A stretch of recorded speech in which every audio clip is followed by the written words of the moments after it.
Welcome to this edition of Thought to Action, presented by the London Centre for Policy Research. I'm Chris Cordani, your host for this episode.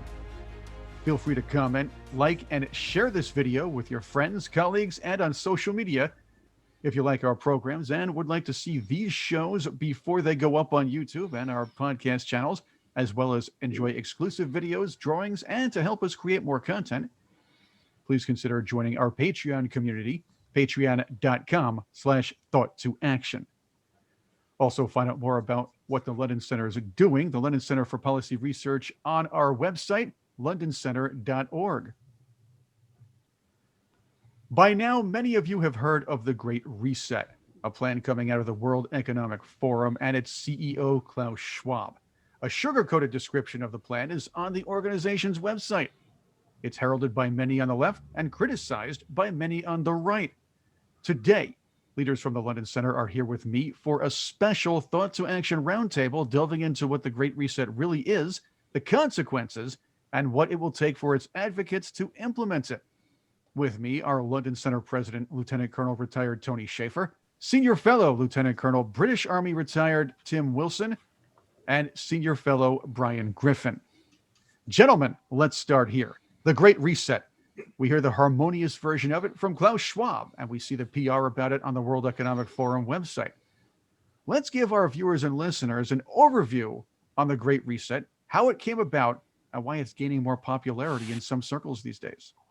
Thanks for doing this, Chris. Thanks for the audience joining us. And I just want to open by saying, let's build back better the London Centre for the sake of the world. Let's tear everything down. That's the basic idea behind the Great Reset, is that somehow the very fabric of society that we enjoy, there's something wrong with it. And I think it's grandly ironic that the very people who benefit from the success of the global society are essentially saying there's something wrong and therefore you have to reset. So with that said, I'd like to turn it over to Bryan Griffin, who's really the intellectual engine behind the London Centre, for him to kind of go through and let him describe what this really is. Thanks, Tony. I think you set the stage very well here. The Great Reset is a term that's being used to describe restructuring society, the world's system of economics. So here's the backstory on that. A man named Klaus Schwab founded something called the World Economic Forum. And if you Google the World Economic Forum today, you will see right on the main page a large subthread dedicated to their idea, which is the Great Reset. In fact, Klaus Schwab also wrote a book. His book was titled, and it's available on Amazon, COVID-19, The Great Reset. Right? That was an introduction to the idea of how this Great Reset might come about. Now, to give you an idea of what some of the members of the World Economic Forum are talking about, here's some quotes directly from their own writing. An article by forum member Mark Dumba is titled, "The Great Reset Must Place Social Justice at its Center." And he says, quote, "Wealth needs to be more broadly redistributed. Capitalism as we know it needs to be reformed." Welcome to 2030, writes another forum member. This Danish member of parliament, Ida Auken. "Welcome to my city, or should I say our city. I don't own anything. I don't own a car. I don't own a house. I don't own any appliances or any clothes." And in the last article, as an example, which is titled, "Now is the Time for a Great Reset," by Schwab himself, he says, quote, "Every country from the United States to China must participate, and every industry from oil and gas to tech must be transformed. In short, we need a great reset of capitalism." So the idea is not a voluntary one. The idea is a compulsory reordering of the world's economic systems, where the free market, or what they're terming capitalism, is exchanged for whatever these people, these thinkers, these members of this World Economic Forum, and whatever political cronies they may have in power, get to restructure society, government, and economics that benefits their view of the world. And make no mistake about it, this is authoritarianism cloaked as a noble goal. You'll hear them talk about redistributing wealth and making things more fair, more just, and more equal, but they are doing away with the very bedrock of what has created the most freedom, fairness, justice, and equality that the world has seen over the course of humanity, which is freedom, democratic systems of government, and the free exchange on a free and open market. And at its core, that's what the Great Reset purports to do. As I listen to you talking about the principles that the World Economic Forum is putting forward for this Great Reset, what immediately strikes me is how Marxist those principles are and how proud they are, for example, to tout the fact that somebody doesn't own a house, a car, have material possessions, which is, of course, very much the same communist propaganda that the reality of which is it ends up with equal misery for all.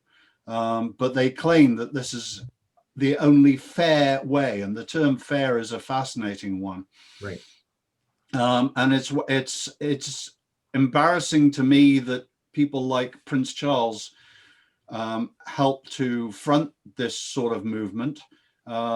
Especially, you know, there is a guy who talked about born with a silver spoon. No, this is a guy born with a golden spoon in his mouth. And yet he's talking about some system of wealth redistribution to produce a sustainable world result. The link between the environmental movements and Marxism is, to me, extremely clear as a result of this proposal of a Great Reset.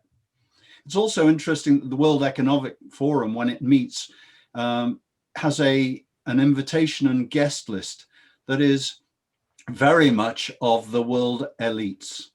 It is not something where the common man is easily accessible to the common man, and ordinary people are even allowed on the premises. If you think about what's involved in that, and if you look at every communist regime around the world, what you are talking about is very much a redistribution of wealth where the vast majority of hardworking people lose out, and the elites that control these societies become super elites with enormous privileges. And, you know, for example, the chairman of the Chinese Communist Party, Chairman Xi, does not actually own very much at all. He just happens to have a bank account that is almost infinitely large because he can demand any amount of money from the Central Bank of China for his own benefit or for any other benefit, as long as he claims it's for the good of the Chinese people. Exactly. Well, that's the issue. And there was an organization called the Comintern that existed in the, I believe it was the 20s and 30s, which essentially was established by the Soviet, as a hint, that was supposed to be essentially the font of all revolution to bring the benefits of communism to the people of the world.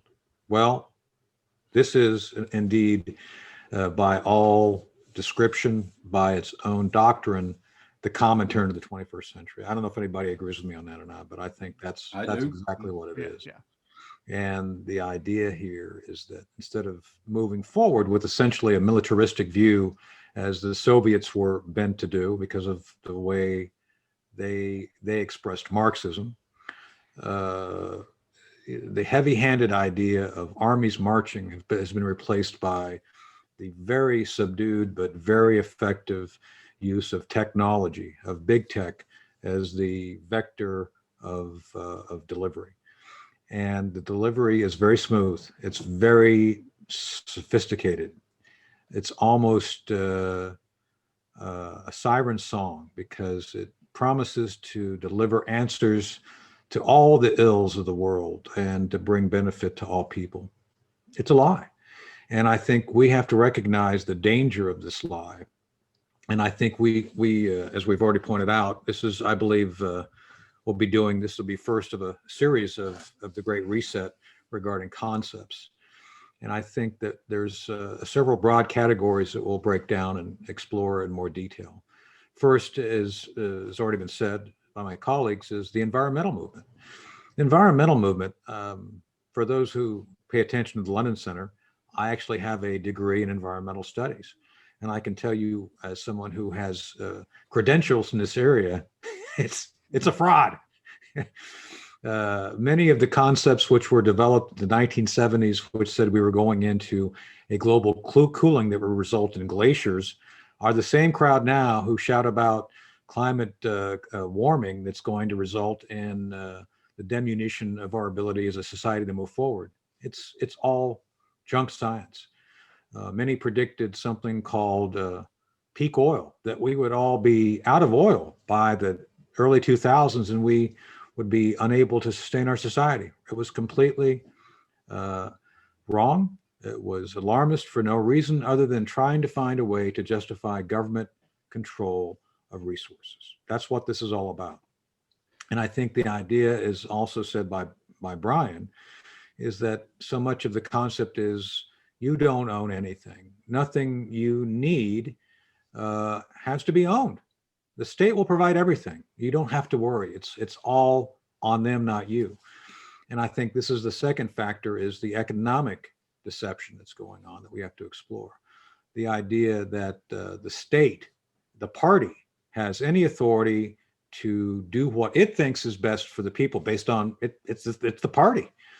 And the economic exclusion of anyone who disagrees with the party becomes very apparent through this system within China, of where your social standing is linked to your ability to generate and maintain income or status. Because if you do something that goes against the state, you're not a good citizen, you aren't due resources. Again, going back to the original concepts of Marx. So that's another area we'll be exploring. Yeah. Yeah, as you'll notice, Klaus Schwab throws in little let's put it this way, little noble concepts. At least he's trying to sell his Great Reset by using terms like global citizenship or tying in environmental concerns like you were discussing, Tony.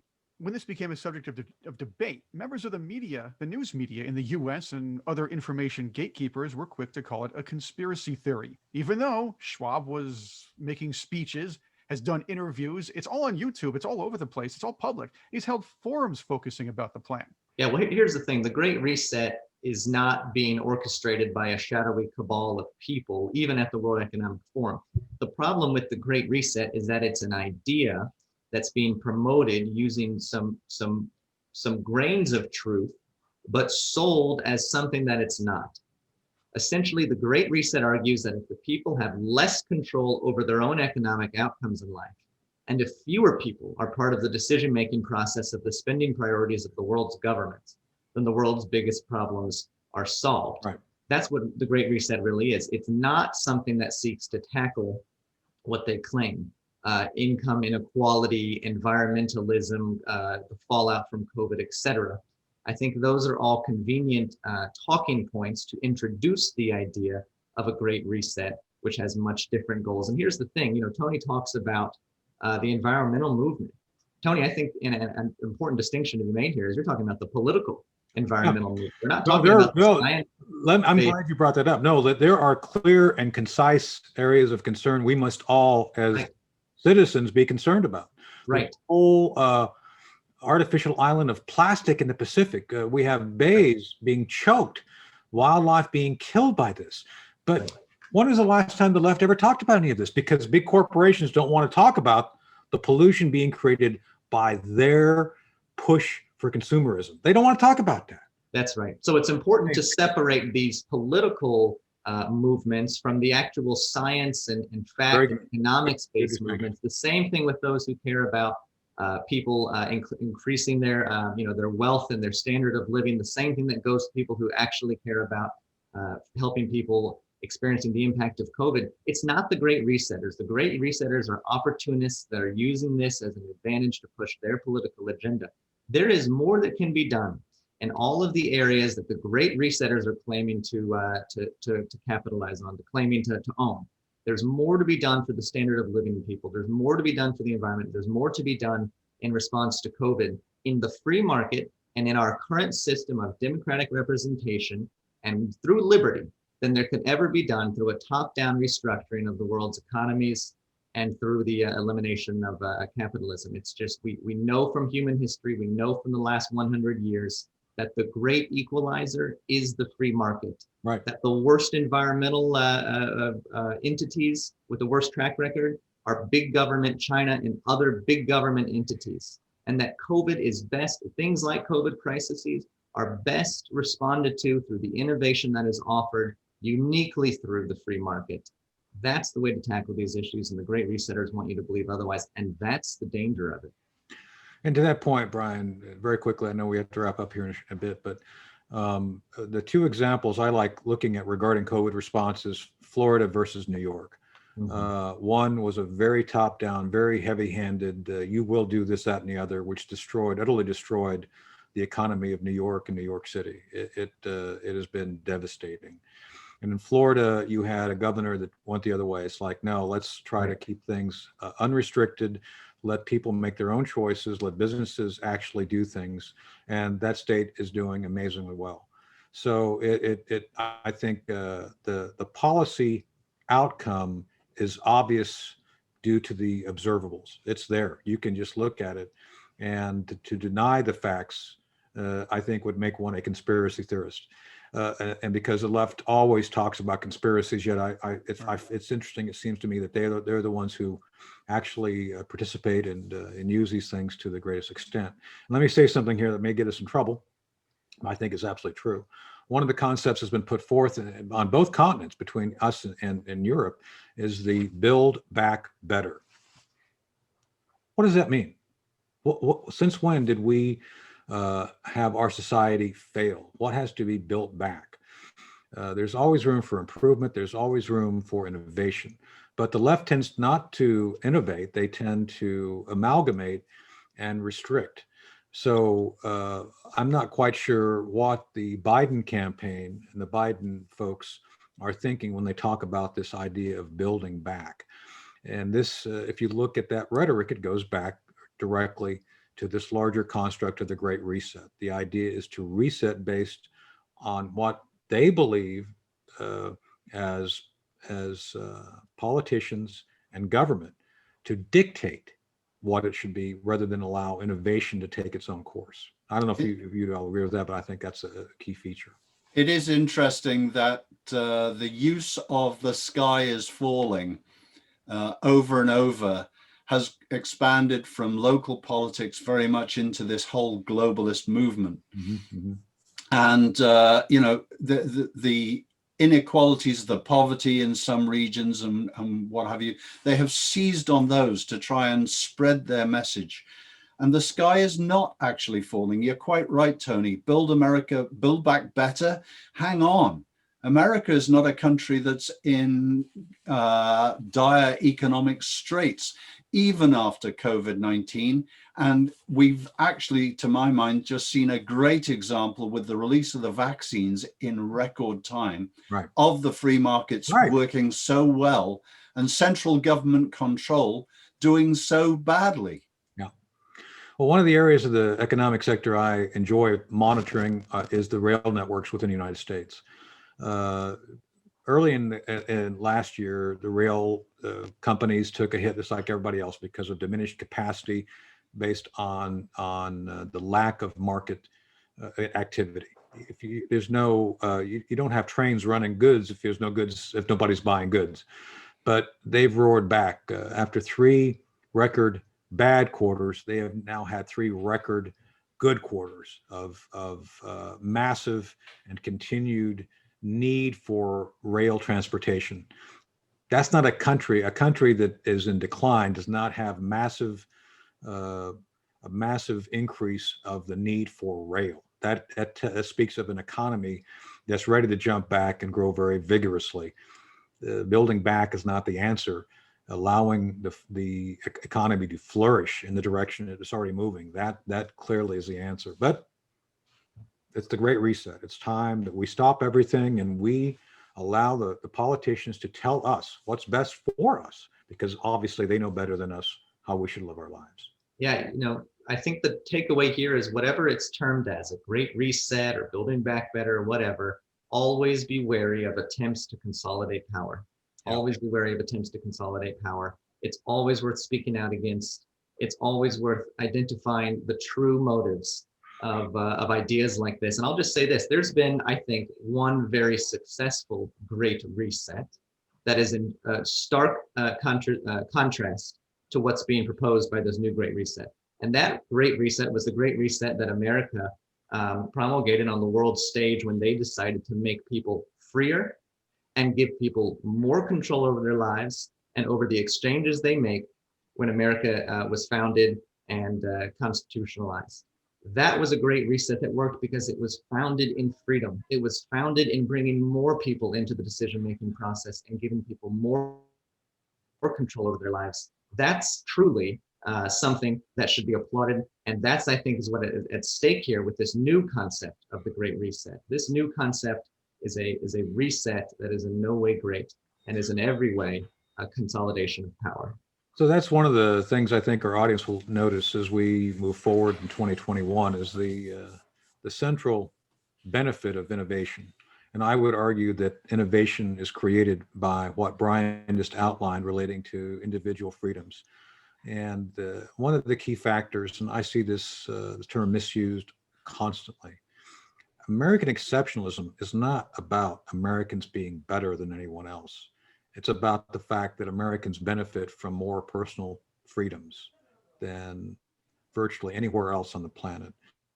And arguably, if you examine the results of that freedom, the idea of having choices, of making those choices based on what you as the individual think is best, rather than some centralized bureaucracy that tells you what is best, I think the benefits of individual liberty has resulted in the collective success of the Republic. Absolutely. But let's talk about consequences. Yeah. The Great Reset, the marketing version of it, it sounds all nice and Star Trek-y. You saw the old Star Trek episodes where everybody was on the same mission, different backgrounds on the ship, making everything look nice. And yes, that is a dream of a lot of people in this world. We talked about how those ideals are being used to push a Great Reset, but the consequences are going to come forth. You're going to have to weaken some people. You're going to have to take down the economic level of nations like America and a lot of the West. I'm not sure if even China is going to go for that idea, but there are going to be a lot of consequences and buyer's remorse. So before we sign off, let's talk about that. Sure. Well, let me frame, I'm a big fan of the Star Trek original series. With that said, it was full of utopian nonsense that Gene Roddenberry pushed his entire career. And I'm saying that as lovingly as I can, because the very concepts that Roddenberry pushed, he contradicted by having good writers come in, like City on the Edge of Forever was a great example of a story that talked about the dangers of Nazism, right? I mean, the whole central plot of that is the idea that Kurt had to go back and essentially allow someone to die. Otherwise, they would have allowed the Nazis to take over the planet. Geez, that doesn't sound like the idea of a single set of thoughts is a good idea. And Harlan Ellison wrote that great story. I think people ought to look into that.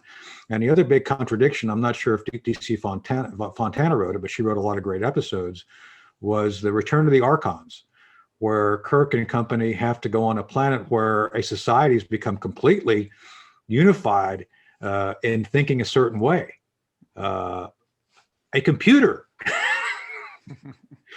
resulted in organizing the society and maintaining it in a certain order. Does that sound like something called the Great Reset? Let's all understand what's best, and let's all have a unified understanding of what's best. If there's a lesson from history, it is that wherever socialism, communism has been tried, it's failed.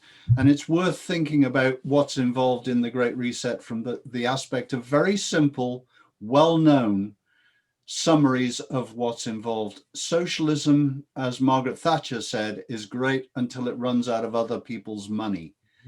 The elites will not run out of money. It is the ordinary working people that will run out of money. It also then moves on to Reagan's concept, I'm from the government and I'm here to help. Right. If you believe in that, then you probably you know, you probably don't enjoy American society very much, and you may want a reset. Well, Tim, that's the thing. There's 1,000 examples from history that we can look to determine what the Yep. world would be like if the Great Reset's stated objectives were achieved. And it's funny, you know, I quoted an article at the beginning of this that said the Great Reset looks, or the world in the future looks like a place where you own nothing. And if that's what the Great Reset is purporting to celebrate, or if that's part of it at all, then that's exactly what it was like 200-300 years ago when everybody was under the reign of kings and Right. monarchies. Nobody owned anything, land, homes, horses, it all belonged to the king. The king determined everyone's economic outcome, and everyone was poor and famished. Most people had no economic or political power. Owning things, personal property, is so intricately tied to liberty and the ability for people to organize and engage in politics and economics. It is critically important.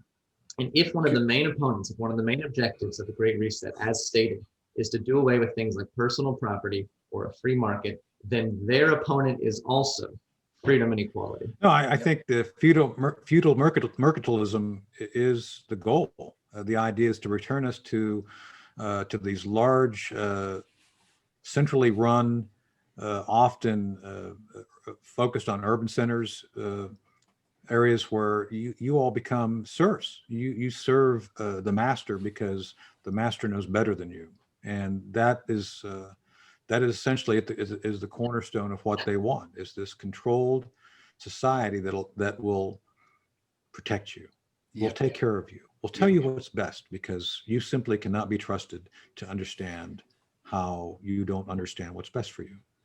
The Morlocks and the Eloys, once again. Exactly. Thank you for watching and listening to our London Center for Policy Research Great Reset Roundtable on Thought to Action. This is the first in a series of Great Reset Roundtables. If you'd like to help us produce future programs like this, future roundtables as well, plus enjoy sneak previews and exclusive content, please feel free to join our Patreon community, patreon.com/thought2action. That's patreon.com/thought2action. Also, learn more about the London Center at our website, londoncenter.org. What would also help us communicate this important information is if you'd help us by sharing this video with your friends, colleagues, and your social media network. Join in the conversation by commenting on the video. We'd love to hear your thoughts, and please subscribe to our Thought to Action channel. Thank you again to our panelists, and on behalf of the London Center, thank you and have an excellent day.